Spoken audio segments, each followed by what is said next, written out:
ನಿಮಗೆ ಆರ್ ಅಂದರೆ ಇಷ್ಟ, ವಿ ಅಂದರೆ ಇಷ್ಟ ಇಲ್ಲ ನಿಮಗೆ. ಯಾಕೆ ಸರ್? ಹಾಂ, ರವಿಚಂದ್ರನ್ 6 ಒಳ್ಳೆ ಹಾಡು ಕೊಡ್ತೀರಾ, ರಾಜ್ಕುಮಾರ್ 6 ಒಳ್ಳೆ ಹಾಡು ಕೊಡ್ತೀರಾ, ವಿ ನಮಗೆ ವಿಷ್ಣುವ್ರಿಗೆ ಕೊಡೋದೇ ಇಲ್ಲ. ಈ ಭೂಮಿ ಬಣ್ಣದ ಬುಗುರಿ ಆ ಶಿವನೇ ಚಾಟಿ ಕಣೋ, ಈ ಬಾಳು ಸುಂದರನಗಿರಿ ನೀನಿದರ ಮೇಟಿ ಕಣೋ. SPB ಬಿಸಿ ಬಿಸಿಯಾಗಿ ಬಂತ ಕುಡಿ ಅಂತ ಬಾಣವನ್ನು ಹಿಂಗೆ ಹಿಡ್ಕೊಂಡಿದ್ರು. ಅವರ ಪ್ರಿಯ ಪ್ರಾಣ ತಮ್ಮ ಹೋದ ತಕ್ಷಣ ಬಿಟ್ಬಿಟ್ರು. ಓಕೆ, ಸಹ ಪ್ರಾಣ ಅವರು. ನೀವು ಹಂಸಲೇಖ ಅವರು ಕನ್ನಡದ ವಾಗ್ಗೇಯಕಾರರು. ಯಾಕೆಂದರೆ ಅವರಿಗೆ ಮ್ಯೂಸಿಕ್ ಮತ್ತು ಲಿರಿಕ್ಸ್ ಎರಡೂ ಒಟ್ಟೊಟ್ಟಿಗೆ ಉಕ್ಕುತ್ತೆ. ಕಲ್ಪಿಸ್ಕೊಂಡು ಕೂಡಲೇ ನಮಗೆ ಹಾಡು ಬರಬೇಕು, ರಾಗನೂ ಬರಬೇಕು, ಅದರ ಪರಿಣಾಮನೂ ಈಚೆ ಬರಬೇಕು. ಅದರಿಂದ I am a special sir. Yes, of course special sir.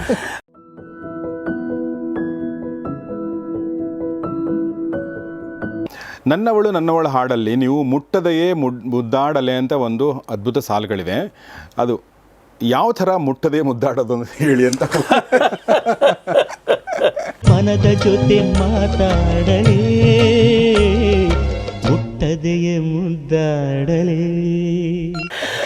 ಎಷ್ಟು ಇಂಟ್ರೆಸ್ಟಿಂಗ್ ಕ್ವಶನ್. ಇಂಥದ್ದೆಲ್ಲ ಬಿಟ್ಬಿಟ್ಟು ನೀವೇನು ಸರ್ ಅದು ಇದು ಕೇಳ್ತೀರಿ ಸರ್. ಈ ಐಡಿಯಾ ಕೊಟ್ಟಿದ್ದೆ ರವಿಚಂದ್ರನ್ ಅವರು. ಹೌದಾ? ಅವ್ರೇನು ಮಾಡ್ತಾರೆ, ಅವ್ರ ಸಿನಿಮಾ ಶುರುವಾದಾಗ ಯಾರಾದರೂ ಸುಂದರಿನ ಅವ್ರು ಎಂಗೇಜ್ ಮಾಡ್ತಾರೆ. ಆ ಅಮ್ಮ ಫ್ಲೈಟ್ ಇಳಿದು ರೂಮ್ ತಲುಪೋಷ್ಟರೊಳಗೆ ಅವರು ಅದುವರೆಗೂ ಯಾವ್ಯಾವ ಸಿನಿಮಾಗಳು ಮಾಡಿದ್ದಾರೆ ಅದರ ಎಲ್ಲ ಮಾಹಿತಿಗಳನ್ನ ಅವ್ರಿಗೆ ತಲುಪಿಸಿರ್ತಾರೆ. ನಾನು ಯಾವ ಥರ ಸಿನಿಮಾ ಮಾಡ್ತೀನಿ ಅಂತ ಅವ್ರಿಗೆ ಅರ್ಥ ಮಾಡಿಸಿರ್ತಾರೆ. ರೂಮಿಗೆ ತಲುಪಿ ಸೆಟ್ಲ್ ಆಗೋಷ್ಟರೊಳಗೆ 2 ಸಿನಿಮಾ ತೋರಿಸ್ತಾರೆ. ನಾನು ಹಿಂಗೆಲ್ಲ ಸಿನಿಮಾ ಮಾಡ್ತೀನಿ, ಹಿಂಗೆಲ್ಲ ಅವ್ರು ಪ್ರಿಪೇರ್ ಆಗಿಬಿಡ್ತಾರೆ. ಅವ್ರ ಅಸಿಸ್ಟೆಂಟ್ಸ್ ಕೂಡ ಅವ್ರಿಗೆ ಅವ್ರ ಬಗ್ಗೆ ಎಲ್ಲ ಚೆನ್ನಾಗಿ ಹೇಳಿರ್ತಾರೆ. ಸೊ ಅವರು ಪ್ರಿಪೇರ್ ಆಗಿ ಸೆಟ್ಟಿಗೆ ಬರಬೇಕು. ಸೆಟ್ಟಿಗೆ ಬಂದು ಸ್ವಲ್ಪ ಅಂಡರ್ಸ್ಟ್ಯಾಂಡಿಂಗ್ ಬರಲಿಲ್ಲ ಅಂದರೆ ಸ್ಕೀಮ್ಸ್ ಎಲ್ಲ ಚೇಂಜ್ ಮಾಡ್ತಾರೆ. ಓಕೆ, ಆ ಥರ ನನಗೆ ಬಂದು ಕೇಳಿದ್ರು, ರಾಜು ಒಂದು ಹಾಡು ಮಾಡೋಣ, I don't touch the girl. Okay, ನಾನು ಮುಟ್ಟೋದೇ ಇಲ್ಲ. ಓಕೆ, ಇಡೀ ಹಾಡು ನಾನು ಅವಳ ಬಗ್ಗೆ ಹಾಡಬೇಕು. ಅದೊಂದು ಹಾಡು ಮಾಡಿಕೊಡು ಸರ್. ಮುಟ್ಟದೆ ಹೆಂಗೆ ಸರ್ ಲವ್ ಮಾಡೋದು? ಏನಾದರೂ ಮಾಡಿಕೊಡ್ರಿ ಅಂದರು. ಸರಿ, ನನಗೆ ಆವಾಗ ಹೊಸ ಅದು ನನ್ನ ಬ್ರೈನ್ಗೆ ಹೊಸ ಫುಡ್ಡು. ಓಕೆ, ಸರಿ, ಹಾಡು ತಗೊಂಡು ನನ್ನವಳು ನನ್ನ ಮುಟ್ಟದೆ ಮುದ್ದಾಡಲೇ ನೋಡಿ, ಹೊಸ ಐಡಿಯಾ ಬಂದ್ಬಿಡ್ತು ಅವರಿಂದ. ಆಮೇಲೆ ಚರಣಕ್ಕೆಲ್ಲ ಹೋದರೆ ಅದ್ಭುತವಾದ ಸಾಲುಗಳು, ತಂಗಾಳಿಯೇ ಬಿಸಿಯೇ ತಾರಾರರ ಅದಕ್ಕೊಂದು ಹಮ್ಮಿಂಗ್ ಓದೋದೆಲ್ಲ ಹಾಕಿ ಬಾಲು ಸಾರ್ ಹಾಡೋವಾಗ ಕೇಳಿದ್ರು, ఎలాగే వస్తుంది నీకు ఐడియాలు? నాకే రాలే, నీకు ఎలా వస్తుంది? సార్ నాది కాదు సార్ ఐడియా, ఇది మా యజమానులు. అవునా, చాలా బాగుందమ్మా, చాలా use this idea in Telugu use ಮಾಡಿ ಸರ್. ಅಲ್ಲಿ ಮುಟ್ಟದೆ ಎಲ್ಲಿ ಮಾಡ್ತಾರೆ, ಎಲ್ಲ ತಬ್ಬಿ ಗಟ್ಟಿ ಗಲಾಟೆ ಮಾಡೋದೇ ಅಲ್ಲೆಲ್ಲ. ಸೊ ಹಾಗೆ ಈ ಥರದ ಹೊಸ ಹೊಸ ಆಲೋಚನೆಗಳು ರವಿಚಂದ್ರನ್ಗೆ ಬರ್ತಾನೆ ಇರುತ್ತೆ. This credit goes to Ravichandran. ಅವ್ರಿಗೆ ಹೇಳ್ಬಿಡಿ. ಇತ್ತೀಚಿನ ದಿನಗಳಲ್ಲಿ ನಿಮ್ಮ ಏನು ಹೇಳಿ, ನಾವು ಒಂದು ಮಾತಾಡಿದ ತಕ್ಷಣ ನಿಮ್ಮನ್ನು ಒಂದು ಕೆಟಗರಿಗೆ ಸೇರಿಸುವಂಥ ಒಂದು ಪ್ರಯತ್ನಗಳಾಗ್ತಾ ಇರುತ್ತೆ. ಸೊ ಈ ಪುನರ್ಜನ್ಮ, ದೇವರು, ಧರ್ಮ ಇದ್ರ ಬಗ್ಗೆ ಮಾತಾಡಿರೋದನ್ನ ಇಟ್ಕೊಂಡು ಕೆಲವೊಂದು ಪ್ರಶ್ನೆ ಕೇಳಿದ್ದಾರೆ.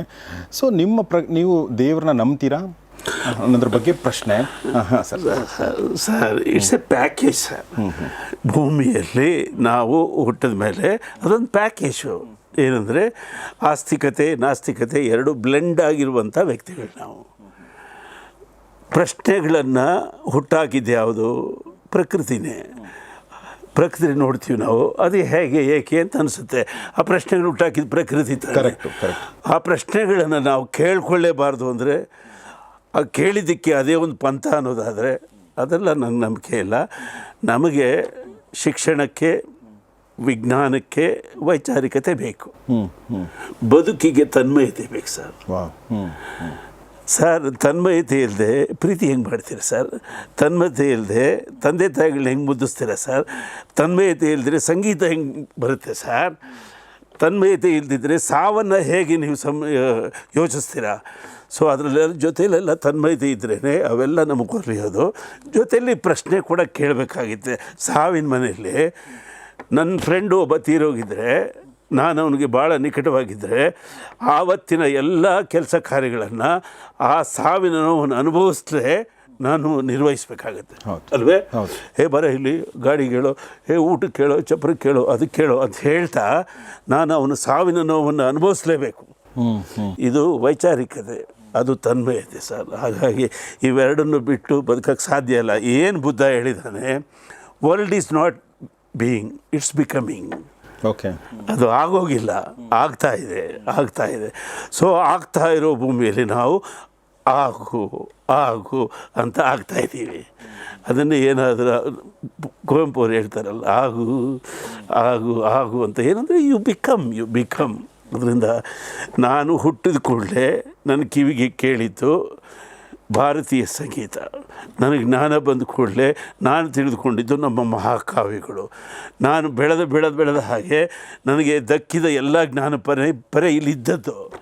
ಸೊ ಅದರಲ್ಲೆಲ್ಲ ಸುಖವಾಗಿ ತೇಲಾಡ್ಬಿಟ್ಟು ನಾವು ಅದರ ವಿರುದ್ಧ ಮಾತಾಡಿದ್ರೆ ಸರಿ ಇರುತ್ತೆ? ಚೆನ್ನಾಗಿರಲ್ಲ. ಸಂಗೀತವಿಲ್ಲದೆ ಯಾವ ಧರ್ಮವೂ ಇಲ್ಲ. ಸೊ ಈ ಸಂಗೀತವನ್ನು ಅಪ್ಕೊಂಡ ಮೇಲೆ ನಾವು ಆಸ್ತಿಕತೆ ನಾಸ್ತಿಕತೆ ಎಲ್ಲವನ್ನು ಒಂದು ಪ್ಯಾಕೇಜಾಗಿ ತೊಗೊಳ್ಬೇಕು. ವಿವೇಕಾನಂದರು ಹೇಳ್ತಾರೆ, ನಿನ್ನನ್ನು ನೀನು ನಂಬು, ನಿನ್ನನ್ನು ನೀನು ನಂಬಿದರೆ ನೀನು ಆಸ್ತಿಕ, ನಿನ್ನನ್ನು ನೀನು ನಂಬದಿದ್ದರೆ ನೀನೇ ನಾಸ್ತಿಕ ಅಂತ. ಓಕೆ, ನೀವು ಭಾಳ ಚೆನ್ನಾಗಿ ಹೇಳಿದ್ರಿ ಸರ್. ಪ್ರಕೃತಿನೇ ನಮಗೆ ನಂಬೋ ಥರನೂ ಮಾಡುತ್ತೆ, ಪ್ರಕೃತಿ ನಮ್ಮ ಪ್ರಶ್ನೆ ಕೇಳೋ ಥರನೂ ಮಾಡುತ್ತೆ. ಎರಡೂ ಅಲ್ಲಿಂದನೇ ಬರುತ್ತೆ. ಬಟ್ ನಮ್ಮಂಥ ಜನಸಾಮಾನ್ಯರಿಗೆ ಅಥವಾ ಕೇಳೋವಂಥವ್ರಿಗೆ ಸಿಂಪಲ್ ಪ್ರಶ್ನೆಗಳಿಗೆ ಉತ್ತರ ಬೇಕಾಗುತ್ತೆ. ಹಂಸಲೇಖ ಸರ್ ದೇವ್ರ ಬಗ್ಗೆ ಹೀಗಂದ್ರು, ಬಟ್ ಅವ್ರ ಮನೇಲಿ ಅವರು ಗಣಪತಿ ಪೂಜೆ ಮಾಡ್ತಾರೆ ಡೈಲಿ ಅನ್ನೋದೊಂದು ಪ್ರಶ್ನೆ ಬರುತ್ತೆ. ಸೊ ಅದಕ್ಕೇನಾದರೂ ಹೇಳಕ್ಕೆ ಇಷ್ಟಪಡ್ತೀನಿ ಸರ್. ಗಣಪತಿ ಇಲ್ಲದೆ ನನ್ನ ಬದುಕೇ ಇಲ್ಲ.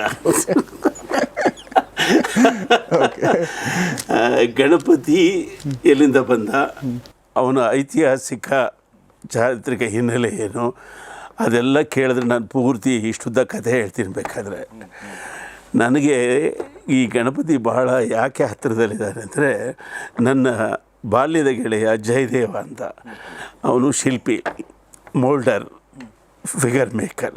ಅವ್ರ ತಂದೆ MC ವೀರ್ ಅಂತ, ಅವರು ಕಥಕ್ಕು ಇತ್ಯಾದಿ ನಾಟ್ಯವನ್ನು ಪ್ರವೀಣರು, ಆಗಿನ ಕಾಲದ ದೊಡ್ಡ ಆರ್ಟ್ ಡೈರೆಕ್ಟ್ರು.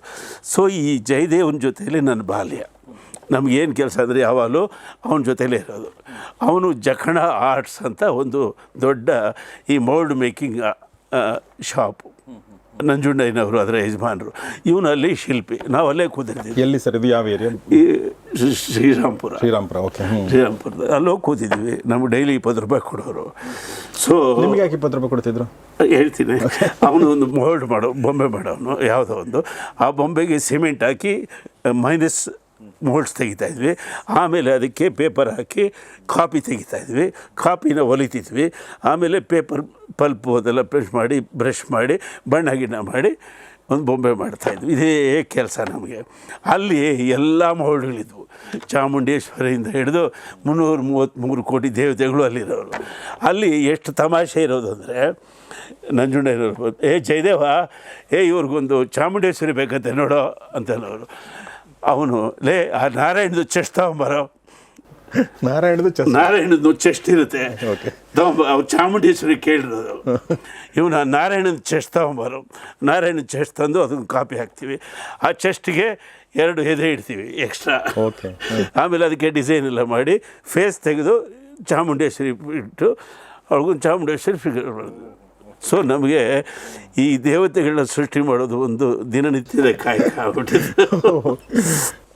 ಕರ್ನಾಟಕದಲ್ಲಿ ಎಲ್ಲಿ ಗಣೇಶನ ಕೂರಿಸ್ತಾರೋ ಅಲ್ಲಿ ಅತಿ ದೊಡ್ಡ ಗಣೇಶನ ಮಾಡುವ ಕೆಲಸ ನಮ್ಮ ಜಯದೇವಂದು.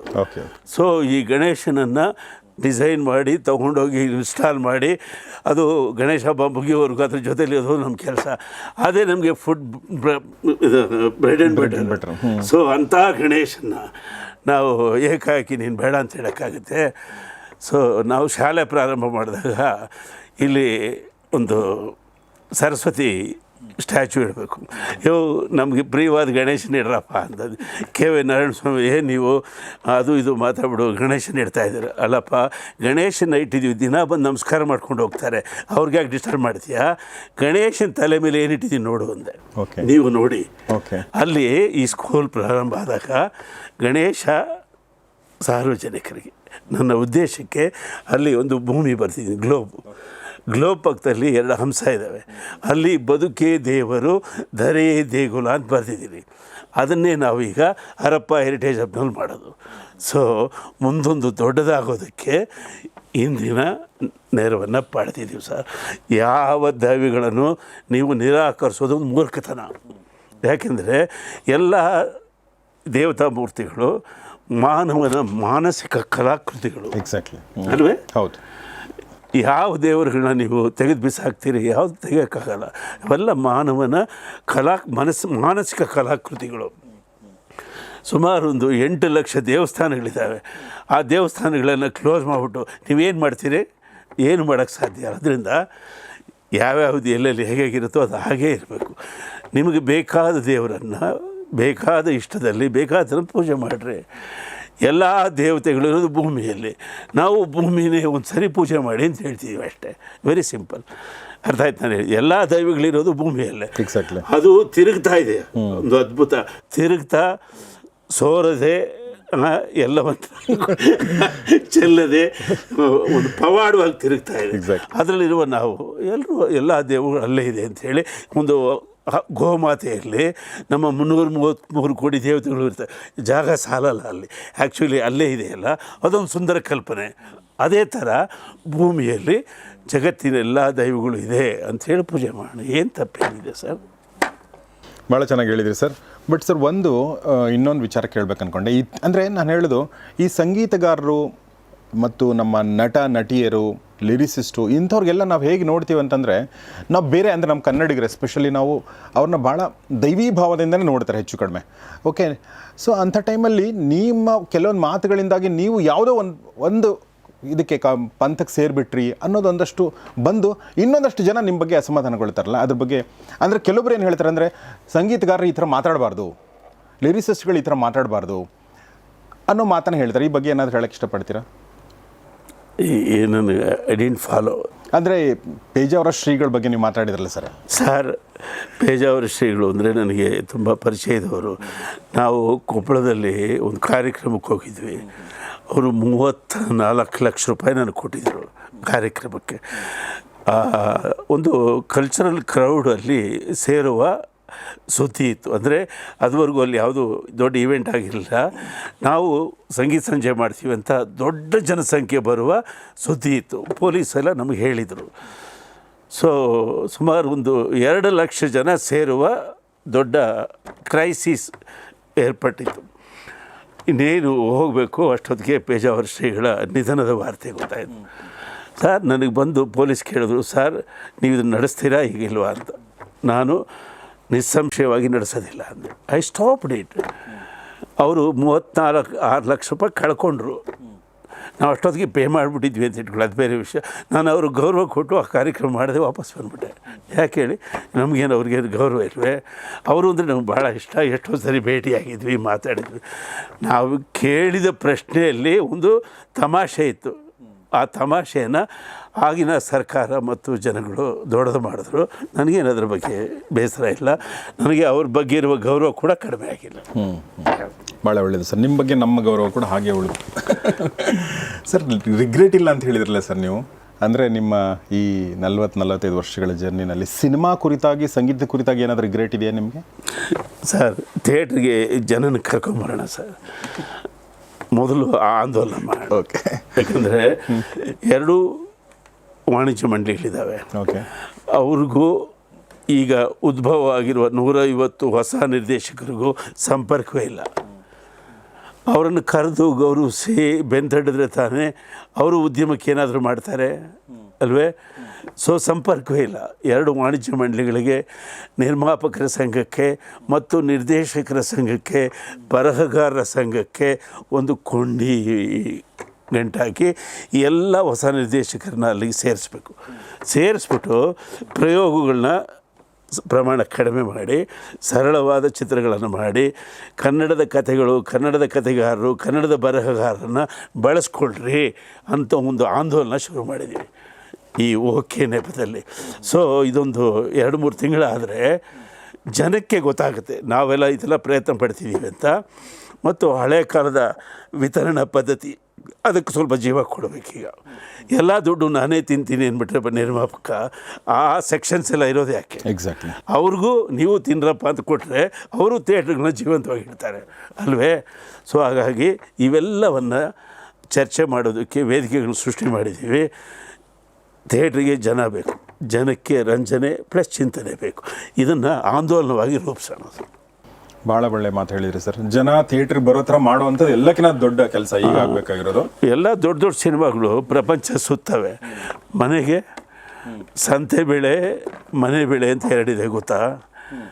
ಸಂತೆ ಬೆಳೆ ಯಾವುದು? ಕಬ್ಬು ಬೆಳೆದು ಬಿಡ್ತೀರಿ, ಕಮರ್ಷಿಯಲ್. ಏನು ಕಬ್ಬನ್ನ ದಿನ ತಿನ್ನೋಕ್ಕಾಗತ್ತಾ? ಮನೆ ಬೆಳೆ ಏನು ಬೇಕು, ಮನೆಗೆ ಏನು ಬೇಕು ಅದೆಲ್ಲ ಬೆಳ್ಕೊಳ್ಬೇಕು. ಅದೇ ಥರ ಚಿಕ್ಕ ಪಿಕ್ಚರ್ಗಳು. ಆ ಚಿಕ್ಕ ಪಿಕ್ಚರ್ಗಳಿಗೆ ಆ ಕಥೆಗಳಲ್ಲಿ DNA, ಕನ್ನಡದ DNA ಇರಬೇಕು. ಕನ್ನಡದ ಕಥೆಗಳು, ಕನ್ನಡದ ಕಥೆಗಾರರು ನಾವೆಲ್ಲ ಕನೆಕ್ಟ್ ಆಗಬೇಕು. ಕನೆಕ್ಟ್ ಆದರೆ ಜನಕ್ಕೂ ಗೊತ್ತಾಗುತ್ತೆ, ಇವ್ರು ಕಷ್ಟದಲ್ಲಿದ್ದಾರೆ, ಪಿಕ್ಚರ್ ನೋಡೋಣ ಅಂತ ಬರ್ತಾರೆ ಸರ್. ಆದ್ದರಿಂದ ಇದೊಂದು ಆಂದೋಲನವಾಗಿ ನೀವು ರೂಪಿಸಿ ನಮ್ಮ ಜೊತೆಲಿ ಸೇರಿ. ಖಂಡಿತ ಸರ್, ನಾವು ಯಾವಾಗಲೂ ನಿಮ್ಮ ಜೊತೆಗಿರ್ತೀವಿ ಸರ್. ಒಂದು ಹಾಡು, ನನ್ನ ಒಂದು ಪರ್ಸ್ನಲ್ ಹಾಡಿನ ಒಂದು ಹಿನ್ನೆಲೆ ಏನಾದರೂ ಹೇಳ್ಬೋದಾ ಸರ್ ನೀವು? ನಮ್ಮ ಈ ಭೂಮಿ ಬಣ್ಣದ ಬುಗುರಿ ಹಾಡಿದಿಲ್ಲ ಸರ್, ನಾನು ಯಾವಾಗಲೂ ಕಾರಲ್ಲಿ ಕೇಳ್ಕೊಂಡು ಹೋಗ್ತಿರ್ತೀನಿ. ನನ್ನ ಮಗನಿಗೆ ತುಂಬ ಇಷ್ಟ, ಅದು ಚಿಕ್ಕವನಿದ್ದಾಗಿಂದ ಕೇಳ್ತಾನೆ ಸರ್. ಆ ಹಾಡಿನ ಬಗ್ಗೆ, ವಿಷ್ಣು ಅವ್ರ ಬಗ್ಗೆ, ಆ ಹಾಡು ಹುಟ್ಟಿದ ಬಗ್ಗೆ ಒಂದು ಏನಾದರೂ ಹೇಳ್ಬೋದಾ sir? SV Rajendra Singh Babu is A dreamer and ತುಂಬ ಮೆಟೀರಿಯಲ್ನ ಪ್ರೊವೈಡ್ ಮಾಡುವ ಡೈರೆಕ್ಟರ್. ಅವರು ಒಂದು ಸಿನಿಮಾ ಮಾಡಬೇಕಂದ್ರೆ 10 ಸಿನಿಮಾ ನೋಡಿರ್ತಾರೆ, 20 ಕ್ಯಾಸೆಟ್ ತಂದಿರ್ತಾರೆ, ಅಷ್ಟೊಂದು ಸ್ಟಡಿ ಮಾಡಿರ್ತಾರೆ. ಅವ್ರು ಬಂದು ನನ್ನ ಹತ್ರ ಅಂದರು, ದೋಹಾಕ್ಕೆ ಬಾರ ಹಾತ್ ಒಂದು ಸಿನಿಮಾ ಗೊತ್ತಾ? ಹಂಸಲೇಖ ಗೊತ್ತು ಸರ್. ವಿ ಶಾಂತಾರಾಮ್. ಏ ಮಾಲಿಕ್ ತೇರೆ ಬಂದೆ ಹಮ್ ಹಾಡು ಕೇಳಿಸಿದ್ರು. ಗೊತ್ತು ಸರ್ ನನಗೆ. ಆ ಥರದ್ದು ಒಂದು ಹಾಡನ್ನ ವಿಷ್ಣು ಕೊಡಬೇಕು. 4 ಜನ ಖೈದಿಗಳನ್ನು ಅವ್ರು ರಿಫಾರ್ಮ್ ಮಾಡ್ತಾರೆ, ಆ ಥರದ್ದೊಂದು ಜೈಲರ್ ಕ್ಯಾರೆಕ್ಟರ್ ಮಾಡಿದ್ದೀನಿ ಅಂದರು. ಹಾಗೆ ಆಗಲಿ ಸರ್. ಸೊ ನನಗೆ ಶಾಂತಾರಾಮ್ ಅಂದರೆ ಇಷ್ಟ, ಆ ಮ್ಯೂಸಿಕ್ ಡೈರೆಕ್ಟರ್ ಅಂದರೂ ಇಷ್ಟ, ಆ ಹಾಡಂದರೂ ಇಷ್ಟ. ಸೊ ಅದೇ ಗುಂಗಿನಲ್ಲಿ ನಾನು ಒಂದು ಹಾಡು ಮಾಡೋಣ ಅಂತ ಯೋಚನೆ ಮಾಡ್ತಾಯಿದ್ದೆ. ನನಗೆ ಕ್ಷಣಿಕ ಅನ್ನೋದು ಯಾವಾಗಲೂ ಕಾಡೋದು. ಎವ್ರಿ ಸೆಕೆಂಡ್ ಈಸ್ ನಮ್ದಲ್ಲ, ಅದು ಮುಂದಕ್ಕೆ ಹೋಗ್ತಾ ಇದೆ ಅಂತ. ಅವರೊಂದು ಪೊಯಿಟ್ರಿ ತಂದರು, life is a garden, you are the guardian ಅಂತ ಒಂದು poem. Babu life is a garden ಚೆನ್ನಾಗಿದೆ. ನಾನು ಹೇಳಿದೆ, ಈ ಭೂಮಿ ಈ ಬಾಳು ಸುಂದರ ನಗರಿ, ನೀನಿದರ ಮೇಟಿ ಕಣು ಅಂತ ಹೇಳಿದೆ. ಚೆನ್ನಾಗಿದೆ ಹಂಸಲೇಖ ಅಂದರು. ರೆಕಾರ್ಡ್ ಮಾಡಿಬಿಟ್ವಿ. ಈ ಬಾಳು ಸುಂದರ ನಗರಿ, ನೀನಿದರ ಮೇಟಿ ಕಣು. ಫಸ್ಟ್ ಅದು ಬಂದದಿಲ್ಲ, ಅದೇ ಅವ್ರು ಕೊಟ್ಟ ಸಾಲು. RN ಜಯಗೋಪಾಲ್ ಕೇಳಿ ತುಂಬ ಚೆನ್ನಾಗಿದೆ ಹಂಸಲೇಖ ಅವ್ರಿಗೆ ಕಂಡಿದ್ರು. ನಾನು ಇದು ಜನರಲ್ ಆಗಿಲ್ವಲ್ಲ, ಈ ಬಾಳು ಸುಂದರ ನಗರಿಂದ ಡೈರೆಕ್ಟಾಗಿ ಹೇಳೋದು ಹೆಂಗೆ ಅಂತ ಯೋಚನೆ ಮಾಡ್ತಾನೆ ಇದ್ದೆ. ಕಡೆಗೆ SPB ಡೇಟು ಕೊಟ್ಬಿಟ್ರು, ರೆಕಾರ್ಡ್ ಸಾಂಗ್ ಹಾಡೋಕ್ಕೂ ಬಂದುಬಿಟ್ರು. ನಾವೆಲ್ಲೋ ಇದ್ವಿ ಒಂದು ಕಡೆ. ಬಾಬು ಕೇಳ್ತಾನೆ ಇದ್ರು, ಅದೇ ಲಿರಿಕ್ಸು ಚರಣ ಬರೆದುಬಿಡಿ. ಇಲ್ಲ, ಬಿಗಿನಿಂಗ್ ಏನೋ ಬೇರೆ ಬೇಕು, ಏನು ಬೇಕು ಹೇಳಿ. ಅಲ್ಲೊಂದು ಫ್ಲೂಟ್ ಬೀಟ್ ಹಾಕಿದ್ದೀರಲ್ಲ, ಆ ಫ್ಲೂಟ್ ಬೀಟ್ಗೆ ನಾನು ವೇಲು ಅಂತ ಲಹರಿ ಹುಡುಗನ ಹಾಕ್ತೀನಿ. ಅವನ ಕೈಲಿ ಬುಗುರಿ ಹಿಂಗೆ ಆಡಿಸಿ ಹಿಂಗೆ ಶಾರ್ಟ್ ತೆಗೆದು ನನಗೆ ಟಕ್ಕಂತ ಹೊಡೆದ್ಬಿಡು. ಚೆನ್ನಾಗಿದೆ ಅಲ್ಲ ಆ ಶಾರ್ಟ್ ತೆಗೆಯೋದೇ. ಆದರೆ ಈ ಭೂಮಿ ಬಣ್ಣದ ಬುಗುರಿ, ಆ ಶಿವನೇ ಚಾಟಿ ಕಣು, ಈ ಬಾಳು ಸುಂದರ ನಗರಿ, ನೀನಿದರ ಮೇಟಿ ಕಣು.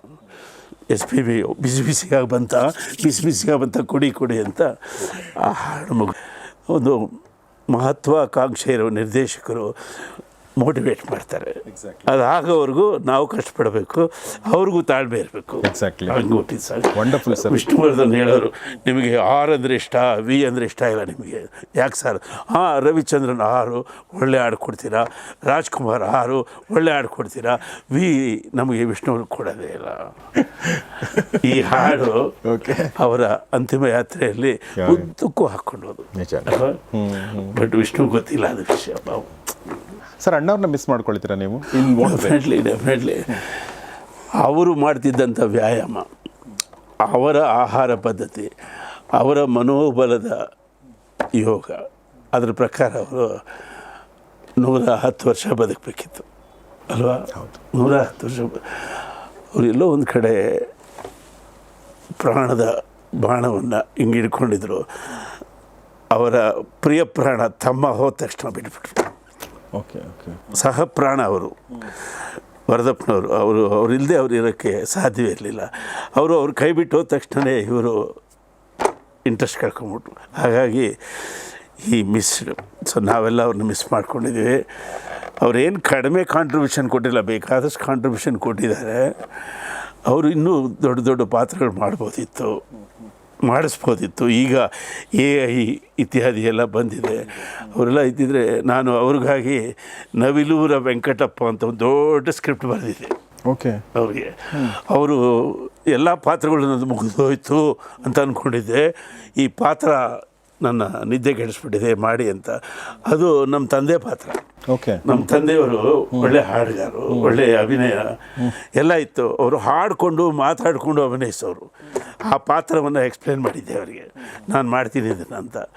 ಬಟ್ ಅನ್ಫಾರ್ಚುನೇಟ್ಲಿ ಆ ಸಿನಿಮಾ ಮಾಡೋಕ್ಕಾಗಲಿಲ್ಲ. ಸೊ ಮುಂದೆ AI ಇದೆ, ಅವ್ರ ಮನೆಯವ್ರ ಪರ್ಮಿಷನ್ ಕೊಟ್ಟರೆ ಆ ಇಮೇಜ್ ತಗೊಂಡು we can create a great film. Yes yes sir.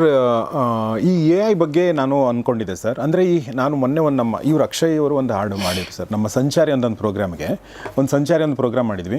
ಅದರಲ್ಲಿ ಲಿರಿಕ್ಸ್ ಕೊಟ್ವಿ ನಾವು, ಅದೇ ಎಲ್ಲ ಕ್ರಿಯೇಟ್ ಮಾಡಿ ಒಂದು ಒಳ್ಳೆ ಹಾಡು ಕೊಡ್ತು ಸರ್. ಸೊ ಸಂಗೀತಗಾರರು ಹೇಗೆ ಅಂದರೆ ಅದನ್ನು ನಾನು ನಮ್ಮ ಫೇಸ್ಬುಕ್ಕಲ್ಲಿ ಹಾಕಿದಾಗ ಒಬ್ಬರು ಮೆಸೇಜ್ ಮಾಡಿದರು, ಇದನ್ನೇ ನೀವು ಒಬ್ಬ ಉದಯೋನ್ಮುಖ ಸಂಗೀತಗಾರರು ಕೊಡ್ಬೋದಾಗಿತ್ತು, ನೀವು ಯಾಕೆ ಕೊಡಲಿಲ್ಲ, ನೀವು ಯಾಕೆ ಬಳಸ್ಕೊಂಡ್ರಿ ಅಂತ ಒಂದು ಪ್ರಶ್ನೆ ಬಂದು ನಾನು ಆ ಪ್ರಶ್ನೆಗೆ ಉತ್ತರ ಕೊಡಲಿ. ಬಿಕಾಸ್ ನನಗೆ ಗೊತ್ತು, ನಾನು ಏನೇ ಉತ್ತರ ಕೊಟ್ಟರು ಕೂಡ ಬಳಸ್ಕೊಳ್ಳೋದು ಜಾಸ್ತಿ ಆಗ್ತಾನೆ ಹೋಗುತ್ತೆ ಅಂತೇಳಿ.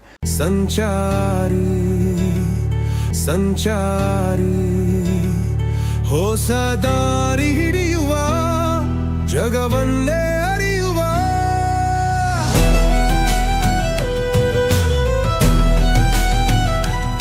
ಜಗವ ಸುತ್ತುವ ಆಸೆ ಬೆಳೆಸೋಣ, ಹೊಸ ಅನುಭವಗಳ ಬುದ್ಧಿಯ ಕೊಟ್ಟೋಣ, ಅರಿಯದ ಊರುಗಳ ರಹಸ್ಯವ ತಿಳಿಯೋಣ, ಪ್ರಕೃತಿಯ ಮಡಿಲಲ್ಲಿ ಶಾಂತಿ ಪಡೆಯೋಣ. ಸಂಚಾರಿ ಸಂಚಾರಿ. ಸೊ ಸಂಗೀತಗಾರರು, ನಿರ್ದೇಶಕರು, ಲಿರಿಸಿಸ್ಟ್ಗಳು ಹೇಗೆ ಇದನ್ನು ನೋಡಬೇಕು ಸರ್, ಈ ಒಂದು ಆರ್ಟಿಫಿಷಿಯಲ್ ಇಂಟೆಲಿಜೆನ್ಸನ್ನು? ಈಗ ಅದ್ರ ಜೊತೆಯಲ್ಲಿ ಪಳಗದಿದ್ದರೆ ಇವರು ಔಟ್ ಆಫ್ ಡೇಟ್ ಆಗ್ಬಿಡ್ತಾರೆ. ವಂಡರ್ಫುಲ್. ಔಟ್ ಆಫ್ ಡೇಟ್ ಆಗ್ಬಿಡ್ತಾರೆ. ಆಮೇಲೆ ಏನು ಬೇಕೋ ಅದನ್ನು ನೀವೇ ಕೇಳಬೇಕು. ಏನೇನು ರೆಕಾರ್ಡೆಡ್ ಮೆಟೀರಿಯಲ್ ಇದೆಯೋ ಅದರಲ್ಲೇ ಅದು ಆಟ ಆಡಿ ನಮಗೆ ರಿಟರ್ನ್ ಕೊಡುತ್ತೆ. ಆ ಕೊಟ್ಟ ಪ್ರಾಡಕ್ಟ್ನ, ಕಂಟೆಂಟ್ನ ರೀಕನ್ಸ್ಟ್ರಕ್ಟ್ ಮಾಡಬೇಕು. ಎಸ್. ನಾನೇನು ನಯಾಗರ ಇದ್ರ ಬಗ್ಗೆ ಒಂದು ಹಾಡು ಕೊಡು ಅಂದರೆ ಅದು ಕೊಡುತ್ತೆ. ಆ ಲೆವೆಲ್ಗೆ ನಾವು ಹೋಗೋದಕ್ಕೆ ಸಾಧ್ಯ ಇಲ್ಲ. ಅದನ್ನು ತಗೊಂಡು ರೀಕನ್ಸ್ಟ್ರಕ್ಟ್ ಮಾಡಬೇಕು. ರೀಕನ್ಸ್ಟ್ರಕ್ಟ್ ಮಾಡಿ ಮತ್ತೆ ಪ್ರೋಸೆಸಿಂಗ್ಗೆ ಅದಕ್ಕೆ ಕೊಡಬೇಕು. ಅರ್ಥ ಆಯ್ತಾ? ನಾವು ರೀಕನ್ಸ್ಟ್ರಕ್ಟ್ ಮಾಡಿ ನಾವು ಹ್ಯೂಮನ್ ಫೀಲಿಂಗ್ಸ್ ಎಲ್ಲ ಸೇರಿಸಿ ಅದು ಕೊಟ್ಟು ಪ್ರೋಸೆಸ್ ಮಾಡು ಅಂದರೆ ಅದು ಇನ್ನೂ ಅದು ರಿಫೈನ್ ಮಾಡುತ್ತೆ. ಈ ಪದ್ಧತಿಯನ್ನು ರೆಗ್ಯುಲರಾಗಿ ಮಾಡಿದ್ರೆ ಸೌಂಡ್ ಕ್ವಾಲಿಟಿ ಇನ್ಕ್ರೆಡಿಬಲ್ ಆಗಿ ಡೆವಲಪ್ ಆಗಿಬಿಡುತ್ತೆ. ಅಲ್ಲಿ ಕೂಡ ನಮ್ಮ ಪ್ರತಿಭೆನೇ ಮುಖ್ಯ. ನಾವು ಅದರ ಲ್ಯಾಂಗ್ವೇಜ್ ಕಲಿಬೇಕು, ತಾಳ್ಮೆಯಿಂದ ಕೊಟ್ಟು ಪಡೆದು ಪಡಿಬೇಕು. ಅದೆಲ್ಲ ಇದೆ. ಬೇಸಿಕಲಿ ನಮಗೆ ಕೇಳಕ್ಕೆ ಗೊತ್ತಿರಬೇಕು. ಗೊತ್ತಿರ್ಬೇಕು. ಕೇಳಿದಿದ್ದರೆ ನಿಮ್ಮನ್ನು ಯಾರೂ ಕೇಳಲ್ಲ. ಎಕ್ಸಾಕ್ಟ್ಲಿ. ಸರ್, ನೀವು ಅಣ್ಣವ್ರ ಬಗ್ಗೆ ಮಾತಾಡಿದಾಗ, ರವಿಚಂದ್ರನ್ ಬಗ್ಗೆ ಮಾತಾಡಿದಾಗ ನೀವು ಒಂದಷ್ಟು ಎಲ್ಲ ಕನಸುಗಳು ನನಸಾಗಲ್ಲ ಅಂತ ಹೇಳಿದ್ರಲ್ಲ ಸರ್, ಆ ಥರ ಅವ್ರ ಕನಸುಗಳು ನನಸಾಗಿಲ್ಲ. ರವಿಚಂದ್ರನ್ ಕನಸುಗಳು ಕೂಡ ಕೆಲವೊಂದು ಹಾಗೆ ಉಳ್ಕೊಂಡಿವೆ. ಬಟ್ ಹಾಡುಗಳು ನೀವು ಮಾಡಿದ್ದೀರಾ ಅನ್ನೋದೊಂದು ನಮ್ಮ ವೀಕ್ಷಕರ ಪ್ರಶ್ನೆ. ಮಂಜಿನ ಹನಿಗೆ, ಭಕ್ತಾಂಬರೀಷಗೆ, ಆಮೇಲೆ ಬೇರೆ ಬೇರೆ ಸಿನಿಮಾಗಳು ಶುರುವಾಗಿ ನಿಂತ್ಕೊಂಡಿರೋದು, ಆ ಹಾಡುಗಳ ಕಥೆ ಏನಾಯಿತು ಅನ್ನೋದೊಂದು ಕುತೂಹಲ ಸರ್. ಅವು ಹೊರಗಡೆ ಬರಲಿ ಅನ್ನೋದೊಂದು ನಿರೀಕ್ಷೆ ನಮ್ಮ ವೀಕ್ಷಕರದು. ಅವರೇ ಯೋಚನೆ ಮಾಡಬೇಕು. ಅದು ಯಾರು ಇಟ್ಕೊಂಡಿದ್ದಾರೋ ಅವರು ಯೋಚನೆ ಮಾಡಬೇಕು. ಓಕೆ. ಯೋಚನೆ ಮಾಡಿದ್ರೆ ಸರೋಗುತ್ತೆ. ಅದೇನು ಸರ್ ಅದು ಬೇಕು. ರವಿಚಂದ್ರನ್ ಅವ್ರ ಹತ್ರ 10 ಸಿನಿಮಾದ ಹಾಡುಗಳಿದ್ದಾವೆ ನಾನು ಮಾಡಿರೋದು. ಓಕೆ. ಇಷ್ಟಿದ್ದಾವೆ. ಅವೆಲ್ಲ ಇಟ್ಕೊಂಡು ಏನು ಮಾಡೋದು? ಬೇರೆ ಯಾರು ಕೊಟ್ಟರೆ ಕೆಲಸ ಆಗುತ್ತೆ. Yes sir. ಓಕೆ ಬಗ್ಗೆ ಮಾತಾಡಿ. ಸೊ ಯಾರು ಸರ್ ಓಕೆನಲ್ಲಿ ಯಾರು ಫೈನಲ್ ಆಗಿದ್ದಾರೆ ಸರ್ ನಿಮ್ಮ? ಅದನ್ನು ಸ್ಟಾರ್ ಕ್ಯಾಸ್ಟಿಂಗು, ಮಲ್ಟಿ ಸ್ಟಾರ್ ಫಿಲ್ಮರು ಒಬ್ಬೊಬ್ಬರನ್ನೇ ರಿವೀಲ್ ಮಾಡೋದನ್ನೇ ಒಂದು ದೊಡ್ಡ ಪ್ರಮೋಷನಲ್ ಪ್ಲ್ಯಾನ್ ಮಾಡಿದ್ವಿ. ಒಬ್ಬೊಬ್ಬರನ್ನೇ ಸೊ ಒಂದೊಂದು ಹೆಸರು ಹೇಳ್ತಿದ್ದಂಗೆ ಅದಕ್ಕೆ ಶಕ್ತಿ ಬರಬೇಕು. ಅದಕ್ಕೆ ಈಗೇನು ರಿವೀಲ್ ಮಾಡ್ತಿಲ್ಲ. ಈಗ ಒಂದು ಪಾತ್ರದಲ್ಲಿ ನಮ್ಮ ಕಿಶೋರ್ ಇದ್ದಾರೆ. ಕಿಶೋರ್ ಇದುವರೆಗೂ ಅವರು ಆ ರೀತಿಯ ಪಾತ್ರ ಮಾಡಿಲ್ಲ, ಅದು ಮಾಡ್ತಾರೆ ಈಗ. ಮುಂದಕ್ಕೆ ಒಂದೊಂದೇ ಎಸ್ಟಾಬ್ಲಿಷ್ ಮಾಡ್ತೀವಿ. ಓಕೆ, ಇದೆಲ್ಲ ಪ್ರೊಡಕ್ಷನ್ ನೀವೇ ನೋಡ್ಕೊತಾ ಇದ್ದೀರಿ ಸರ್? ನಾನಲ್ಲ, ನನ್ನ ಮಗ ಮತ್ತು ಪ್ರೊಡ್ಯೂಸ್ ಮಾಡ್ತಾ ಇರೋದು ಇಬ್ಬರು ಸೇರಿ ಮಾಡ್ತಾರೆ. Wonderful sir. ಯಾವಾಗ ನೋಡ್ಬೋದು ಸರ್ ಈ ಸಿನಿಮಾನ ನಾವು? 90 days ಪ್ರಾಜೆಕ್ಟು ಮುಗಿಸಿ ರಿಲೀಸ್ ಮಾಡಿ. ಹೌದಾ? ಓಕೆ, ಹಂಗಾರೆ ಜುಲೈ ಆಗಸ್ಟ್ ಸೆಪ್ಟೆಂಬರ್ ಅಂದರೆ ಈ ವರ್ಷ ರಿಲೀಸ್ ಆಗುತ್ತೆ ಅಥವಾ ನೆಕ್ಸ್ಟ್ ನಾವು ಅರ್ಲಿ 2020? ಈ ವರ್ಷನೇ ಮುಗಿದೋಗುತ್ತೆ. ಓ ಸರ್, ಫಾಸ್ಟ್ ಈ ಆಗಿದೆ. ವರ್ಷ ಮುಗಿದು ನೆಕ್ಸ್ಟ್ ಗಿಟಾರ್. ಓಕೆ, ಇನ್ನೊಂದು ಮಹತ್ವ ದೊಡ್ಡ ನೋ ಒನ್ ಕೆನ್ ಇಮ್ಯಾಜಿನ್ ಗಿಟಾರ್ನ ಹಂಗೆ ಮಾಡಿದ್ವಿ. ಈಗ ಹೇಳಿದ್ರೆ ಅಹಂಕಾರ ಆಗುತ್ತೆ. ನಮಗೆ ಸಿಕ್ಕಿದೆ ಅವಕಾಶ. ಸರ್, ಅದನ್ನು ಪ್ರೊಡ್ಯೂಸ್ ಮಾಡ್ತಾ ಇರೋದು ನಿಮ್ಮ ಇದ್ದಾರೆ, ಮೂರು ಜನ ಇದ್ದಾರೆ. ದೊಡ್ಡ ಬಡ್ಜೆಟು, ತುಂಬ ದೊಡ್ಡ ಬಡ್ಜೆಟ್.